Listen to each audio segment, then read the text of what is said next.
Adrian, Hi. District Energy is going through a lot of changes, and it's at the heart of the heat transition and of the energy transition. We have a lot of opportunities, but certainly also a lot of challenges in this field. So what would you see in this respect as particularly challenging, and what can we do in order to master those challenges?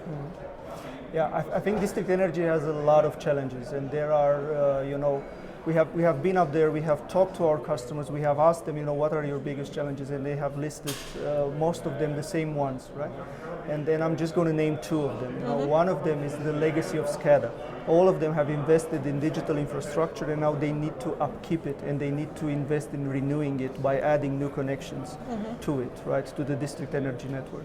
And then also, another big challenge, or number one challenge for all district heating utilities, is the delta T optimization, meaning that you need to have as low return temperature as possible going back to your district energy source, right, so that you have it optimized, right, the district energy network.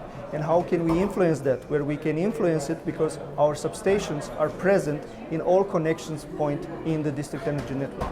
And they can deliver data that can be used to effectively optimize the district energy network and tackle those challenges, right? So it's very much about the energy efficiency of the networks as well, about making sure that the energy is used in the most efficient way. I think it's energy efficiency because we are talking about, transition from gas, and we are also talking about using less CO2 prone sources, right? So the more efficient, the less CO2 emit, right? Yeah. So the more green you are. And I assume it's also to help phasing in alternative energy sources, I would guess, because... And the more alternative sources that you put into the network, right, then the more complex the whole ecosystems becomes. And that is where Danfoss is very strong, because we are very good at control, right? And regardless of how good we are, one of the challenges that we also see out there is that most of these substations that we deliver, and not like they are just present over there in the network, most of these are not commissioned correctly. Right? So what does this mean? It means that basically the return temperature is going to be higher when they are not commissioned correctly. Right? Okay. So we have a solution actually that is tackling both of these challenges. We are tackling the legacy of SCADA, and we are tackling the return temperature. And can you perhaps just explain a little bit further on how we do that? Yeah.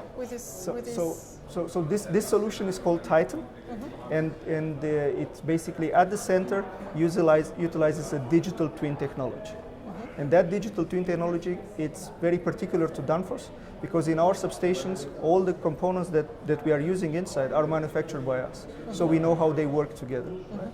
So what we can do, then we can actually build a digital twin, and with that digital twin, we can run simulations in the cloud and find out what are the best settings that the installer or the commissioning partner has to put for a particular station.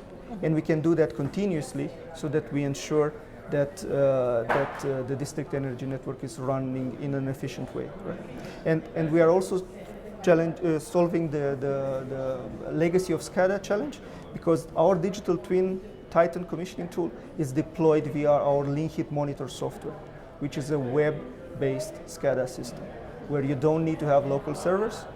Everything it's in the cloud. Right? So it's about tackling the legacy of SCADA, as you were saying. It's about basically increasing the energy efficiency. It's about helping to phase in alternative energy sources, and I guess it's also about cost, because at the end of the day, with these solutions, we support the utilities, for example, to run their operations in a cost-efficient way, which benefits the consumer at the end of the day, no?